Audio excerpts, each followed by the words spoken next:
आवयोः सह कुटुम्बानां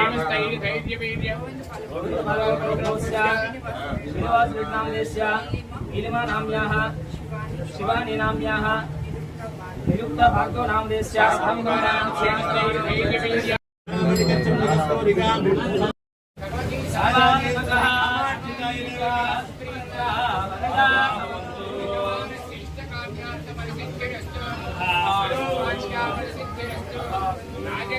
राजमुखे सर्वदा दिग्विजयाभिवृद्धिरस्तु।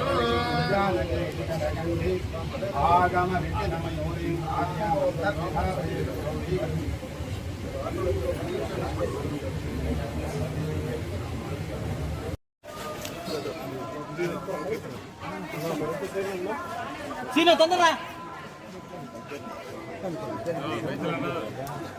Sino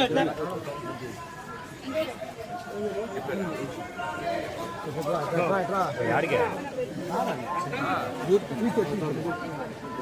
ఓపెన్ చేయండి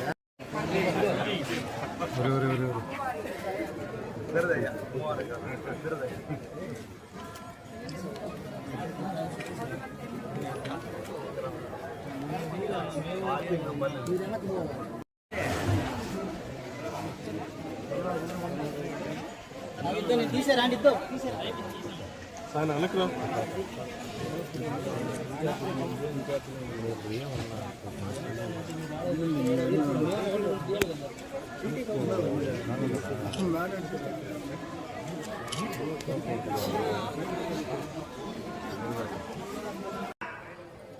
ఆ పిల్లల భవిష్యత్తు దృష్టిలో పెట్టుకొని సర్వేపల్లి రాధాకృష్ణ కిట్స్ ఎంతో నాణ్యమైనవి అందించడం జరిగింది.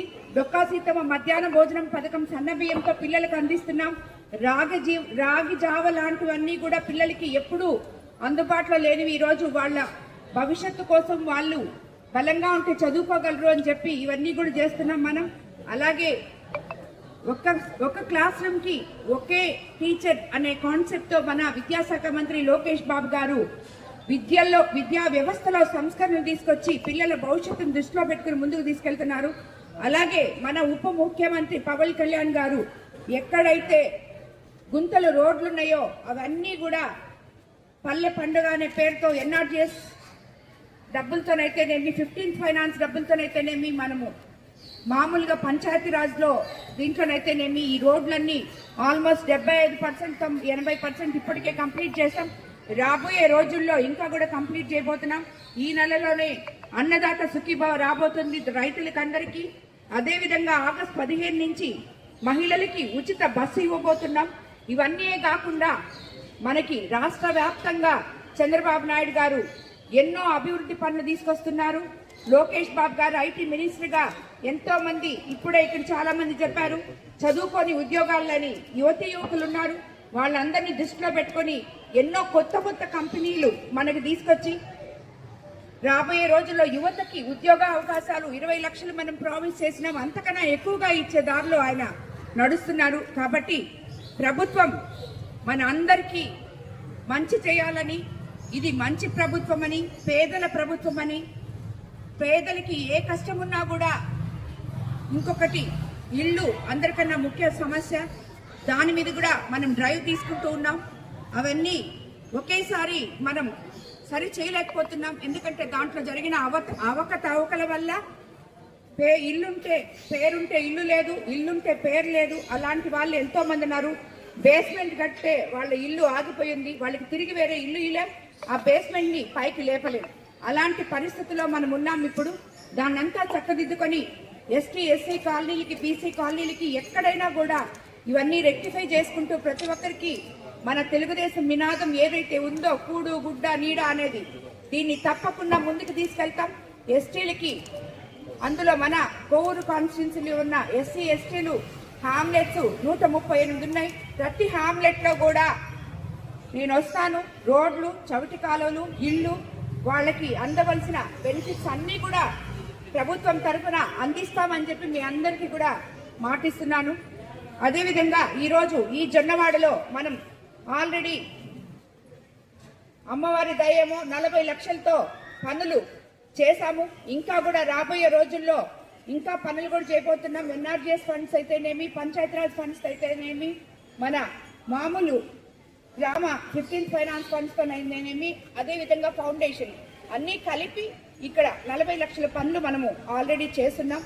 రాబోయే రోజుల్లో జొన్నవాడ కామాక్షమ్మ, నేను కోవూరు ఎమ్మెల్యేని అవ్వక ముందే అమ్మవారి భక్తురాల్ని, అమ్మవారి కుంభాభిషేకం చేసిన తర్వాత ఆ అమ్మ దయేమో నేను ఏ రోజు ఎమ్మెల్యే అవ్వాలనుకోలేదు. ఈ నియోజకవర్గం ప్రత్యేకంగా నేను ఎంచుకోవాలని కూడా అనుకోలేదు. కానీ ఆ అమ్మవారే నన్ను ఇక్కడికి రప్పించుకున్నారేమో అని నేను అనుకుంటుంటాను అప్పుడప్పుడు. కాబట్టి టెంపుల్లో కూడా ఈవో గారిని పెట్టున్నాం.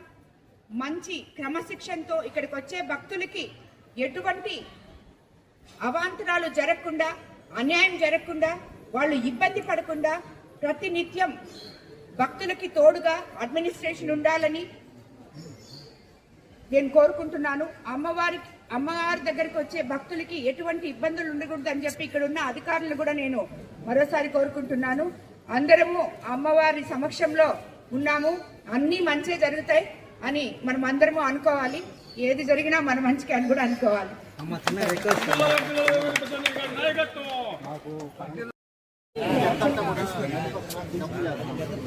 మన గుడి సంబంధించిన చెత్త కూడా నది పక్కన డంప్ చేస్తున్నారు. మురికి నీళ్లు పెన్నాదిలో కలుస్తుంది.